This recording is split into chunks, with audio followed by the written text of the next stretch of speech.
Hi there, this is Penelope and this is MG5004 Trimester 2 2016 exam questions 5 and 6, and it's asking you to use Cramer's rule to solve the equations. Okay, first then you need to find the various determinants, and the determinant of D is 35, the determinant X is 70, determinant Y is negative 105, and then finding X is going to be dx over D, etc., etc., etc., etc. So X is equal to, what were my answers? So we get that X equals 2, Y equals negative 3, and Z equals 5.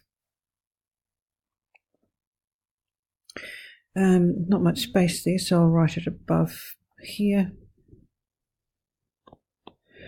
What you should have found when you found AB, that it was equal to negative 30, 0, 0, 0, negative 30, 0, 0, 0, negative 30. And that would show you that the inverse of A was equal to negative 1 over 30 times B, which is as below. Now, if you're then solving the equations in the next part, because if you look at it, this is that, then you'd find that your X, Y, and Z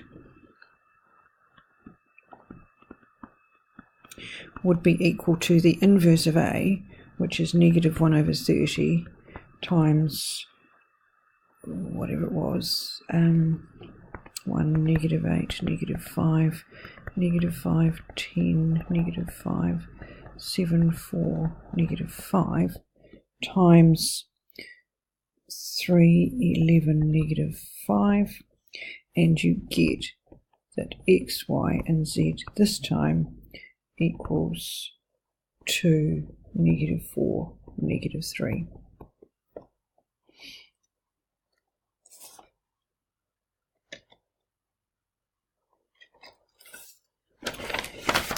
Question 6, differentiate that. It's just the chain rule, so we can say that dy by dx equals 2 cosh x times the derivative of cosh, which is sinh.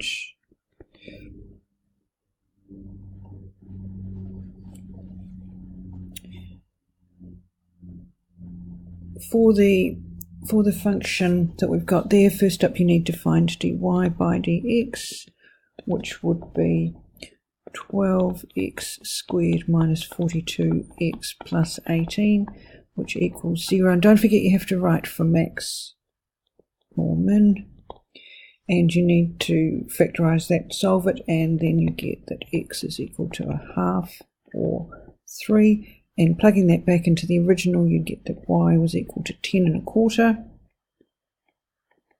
or negative 21. You need to find the second derivative,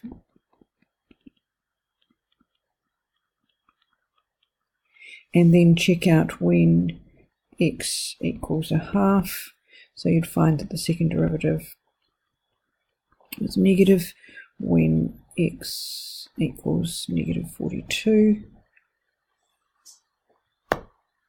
You would find that 24 times negative 42 minus 42 was negative, what have I done there? That shouldn't be right. When x is 3, then the second derivative is 24 times 3 minus 42, which is positive, so we have a min there, which you already knew. Now if you've got a point of inflection is where the second derivative is equal to 0.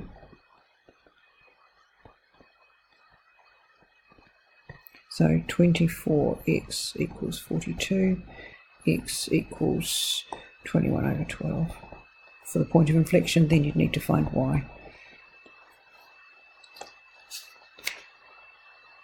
The graph of it I have drawn there. I have cheated a weeny bit and used Desmos, but nevertheless you can see that. Okay, evaluate the integral. What you need to do is find that on the list, and finding the nearest you get on the list is 1 over the square root of 3 squared minus x squared, and that gives you inverse sine x over root 3. Now I haven't bothered to put in 1 and 0, but you can go back and do that, just use your calculators. There's a quick way and the long way to doing the last part of this question. The quick way is to say that for a full cycle, which this is, then the root of mean square is going to be the amplitude over root 2. If you're not going to do it the quick way, then you're going to have to use the formula, and the formula is such that it says, I can't remember what it says that it would be the integral between 1 over the 1 minus 0 times the integral between 1 and 0 of 300 squared sine squared theta d theta. But personally I can't see why you would do that to get the same answer.